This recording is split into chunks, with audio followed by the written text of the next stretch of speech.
An estimated $524 billion was spent on software in 2013. The U.S. Bureau of Labor Statistics projects software development-related roles and jobs at double the national average by 2020. How can our software industry grow? Stay tuned for Cameo.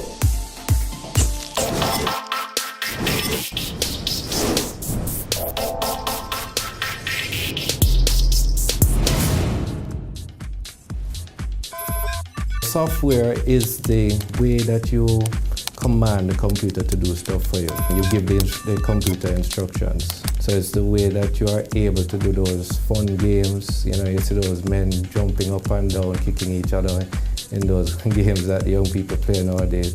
You use software to tell them what to do. In fact, you use software to create those artifacts as well. The men, the things that they're using to do the stuff, the guns, all of that is you use software to tell it what to do.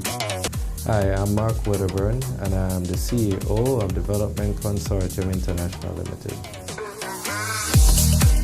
Mark Wedderburn started his company, Development Consortium International Limited, 13 years ago, focusing on creating individual software solutions for each client. We are primarily software engineers. We provide software solutions to primarily for government, financial sector, manufacturing, and at one point retail. We're no longer that much into retail. So we have a payroll, a factory payroll that is now at Grace Canning, all right, that runs their operation there. And we have a number of other financial solutions that are in operation at different financial institutions around Jamaica right now. December of 2002, actually we were incorporated in December of 2002. Two of us, my partner, Darren Sylvia, and myself, we were formerly employees of Fujitsu, which was then Fujitsu ICL. And we just had a desire to do something different, to make something happen. When I started in software, it wasn't as much. There was more creation in the development of the code. But nowadays, there's a lot of creativity that is going on in there. The placement of things on the screen, how things are to look, the colors, the textures, you know, people are paying a lot of attention to that. In fact, I have seen people refuse software that is functional just because of how it looks. You know, so yes, creativity is playing a greater role in our software industry right now. There's always the need to innovate. Innovation always seems to come at the expense of day-to-day operations. So you have to be keeping things going, you know, day-to-day, and balancing that now with research and development, which sometimes it does not, you know, it doesn't go to the bottom line. You know, and that's the challenge with a small business. You don't have the space to do that, and it's the gentle balance to keep that going. In Jamaica, we're in a very challenging financial environment, and as our customers experience the pinch financially, then it translates to us. A lot of our local companies, a lot of times they prefer to hire overseas talent instead of a local talent, and that's a big thing. The Jamaican market is very small right now. We need to find ways to break into the overseas market, especially the places that are near to our shore. So there's a burgeoning phrase now, near shore. We're very close to the United States, and it would be great. They are using a lot of Indian talent, a lot of people from Southeast Asia and Eastern Europe, and we could be tapping into that market. You know, so one of the ways that I think that we can really expand the market here in Jamaica is to tap in there, to get some sort of body, not necessarily a person, but a body that will, you know, facilitate the marketing of our expertise here, there, and also, just bringing the two bodies together, the whole thing together. The first thing that happens when a customer comes to us is that we go through the requirements phase. We sit down with them, we find out what exactly it is that you want. You find that customers will come and they'll say, hey, I want a spreadsheet. And I want a spreadsheet, because to do this. And when you sit down, by the time you sit down with them and go through the whole thing, you'll find out that it is much more than a spreadsheet that they need. So the whole requirements gathering phase is where you sit with them and you go and determine what really it is that is required, what it is that they really need.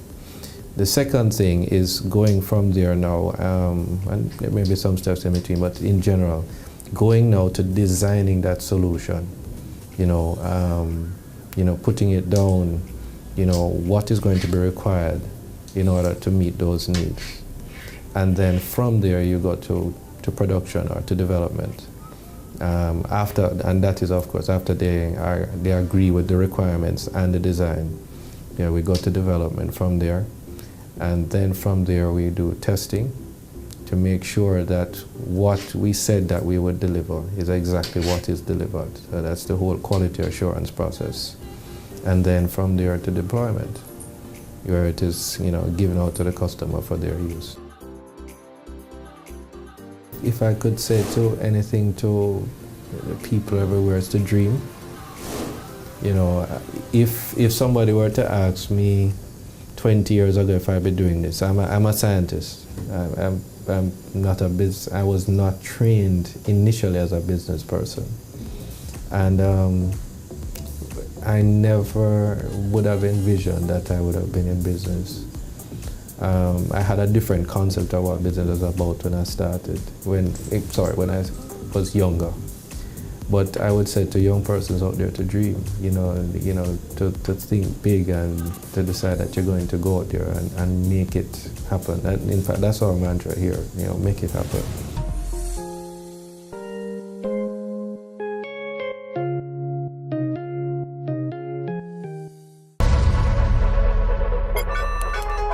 Software is basically a set of instructions that the computer follows, similar to the recipe. So the programmer will tell it, do these things, and then the computer will follow along and do it. Bakari Digital Labs identifies the needs of businesses and creates software solutions for them. They are committed to making their clients productive on the go. So their key market is mobile apps. We had a sit down with CEO Kerry Sharp. Web apps can run on a computer, your tablet, and your device, mobile device. Apps generally can run on a tablet or primarily on a mobile phone. It's a good way to build something that everybody can use, because once you're on the internet, then everybody can have access to the same service and same resources. It's also a good medium for businesses to operate, to exchange information and so on. And no matter where you are, anywhere in the world, any time of day, you'll be able to access the information. Actually went overseas for the first time in first form, and that's kind of where I started my passion for entrepreneurship.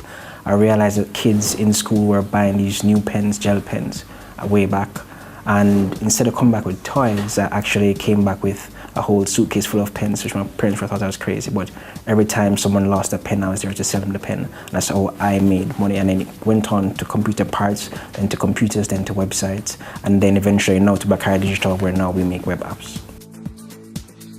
We do mobile apps and custom solutions for customers. We did. We kind of moved away from that space now to focus on building business products. The best and probably the most visible is user experience, where you actually, and user interface, where you actually see what's happening, the look and feel, and the interaction. So we actually spend a lot of time making things look pretty and function well. And we do a lot of testing with various different types of persons and backgrounds to make sure the software is as user-friendly as possible.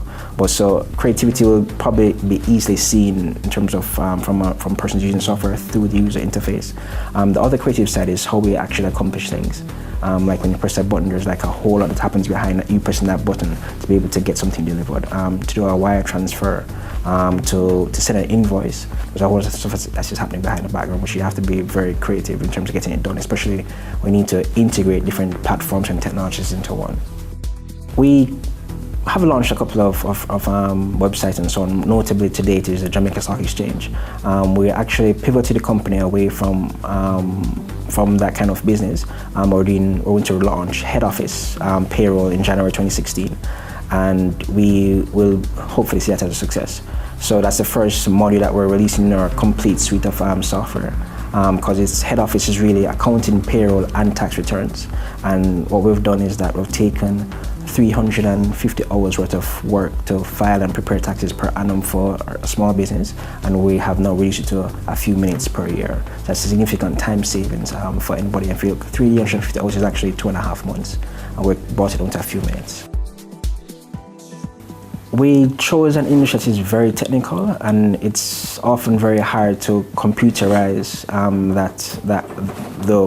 the techniques and the technology and how people think. What we've found is that a lot of the experts there have become so good at what they do that they don't remember necessarily the fundamentals, because it's second nature. It's akin to you're driving home and you get home and you don't know how you got there. It just happens naturally. So that's the most challenging part, trying to extract that one piece of information that would tell us exactly how to accomplish what we want. That's one of the biggest challenges.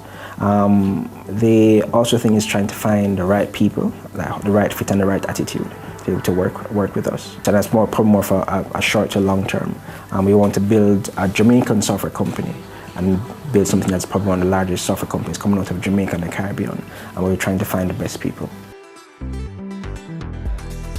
Read. Keep abreast of what's happening, forums, subscribe to newsletters.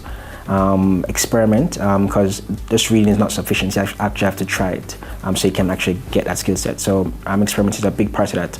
Participate in different chat rooms, or open source projects. We actually, on occasion, set aside a day to experiment and try new things, and even share ideas or showcase potential ways of doing different things. That's really how we do it. Especially there's lots of technologies coming out, and we might see something that we might want to incorporate into the future.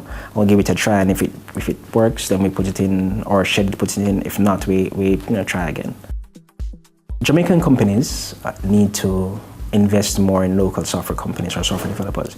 We find that they often send work overseas because they think that we can't do it, but we can. In fact, most times when they install the software from overseas companies, we are the ones that have to turn around to help them to assist in fixing the issues that come across. And we have very, very, very talented people here that are world class, and we should just use them. I mean, there's some cases where we have some growing pains, but once you grow through that, and the return on investment will be far greater than going overseas. And we actually keep the funds here in Jamaica, increase employment, and we have to build the industry. Also, I'd love to see more front-end developers. Traditionally, we have a lot of back-end developers. So it's the persons who look and feel of the application, more UX designers, how it flows, and more software entrepreneurs. We have a lot of developers, but not software entrepreneurs. We have people who are doing development and then tack on entrepreneurship. We want somebody who kind of has a mix of both. So I'd love to see more of that, so we can see more products coming out of Jamaica. As I've said before, I think software could become Jamaica's bauxite, simply because it's a resource that can be multiplied easily. We also are able to earn foreign exchange, so therefore dependencies on other international institutions to support the country will be less. Would also increase employment. If you look at companies like Facebook or Basecamp, that are billion-dollar companies, you only need one successful software company to kind of bring in that kind of revenue, and that could be a game changer for Jamaica. The amount of revenues in terms of taxes that we could have, better infrastructure, better roads, better healthcare, just from this one software company. So if we have multiple software companies, it increases the chance of us being a lot better country. If you want to find out more about the product, you can visit getheadoffice.com/TV. That's getheadoffice.com/. Software Architects Limited was established in 2007 by Damian Daly, whose passion for IT drives his business. We got incorporated in 2007. We were trying to work on a mobile payment/mobile commerce solution, and we decided to incorporate a company which would better help us to facilitate conversations with other companies that might be interested. Blessed to do quite a few things. We have done the Jamaica Stock Exchange online trading portal this year, and while that was to us the first step in what is going to be a journey to get our traders to where international trading is, the feedback thus far has been very encouraging, and so I would definitely count that as this year's major success story for us. We have done Guardian Live online policy portal where you could go on and pay a policy. We have done island car rental reservation website. We have done quite a few projects. We have actually, one of the things we have been working on is one of our own projects which we call Click, which is we've developed a software that allows you to sell credit from your phone, and another company has been incorporated to do that, and that's been going fairly okay as well. When somebody brings you to build a software, they think it's they just tell us what they want and a week later we'll come back with a solution, and it's not exactly like that. So what I realized and when I got into the game is Microsoft made computers and they literally were more focused on functionality over look. Steve Jobs was more focused on look and appeal than functionality. While knowing that functionality is important, your software has a better opportunity to be successful if the people using it feel like it is tailored to them. It gives them a certain sense of ease, it gives them a certain sense of comfort. It's something that appeals to them and they feel like it's there to support them. So when we get in, we take design very importantly. We take the aspect of the user experience to be critical to the success of the software. So we know when the client calls us, they say they want something to input people's name. That it sounds simple enough, but the process of the person who's going to input that name has to be so much thought through that the person who is doing it's seamless to them, it's something that they think helps them as opposed to another task or another effort that they have to put out to constantly get this thing done. So there is a level of creativity that goes into it, especially if you want to do something that appeals to users. Right now, what happens is it's hard to get into the long-term relationships with a lot of the corporate entities locally. And while a lot of software people say is that we're not given the opportunity, I think it's a little bit more twofold. The reality is, as small entities, it's harder for bigger entities to make that necessary investment to buy software with a small entity that might not be financially audited, that might not show a longevity in the industry. And so we, as software people, have to probably look at that a little bit more. But the corporate companies also need to understand that companies have to start from somewhere.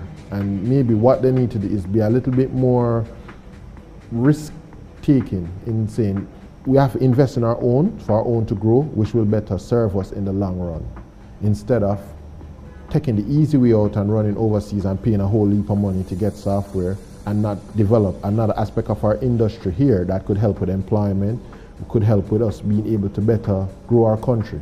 Because you're small, the client's expectations sometimes are numerous and there's numerous things that you have to take care of. I mean, then there's the government stuff. I think the government likes to talk about how easy, we're now going up the index and how easy it is to do business.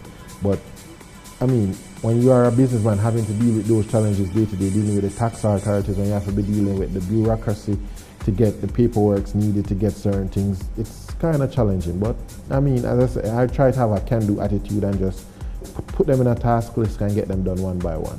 What we are doing is we are trying to do as much to grow, but we end up taking on a lot to pay the bills.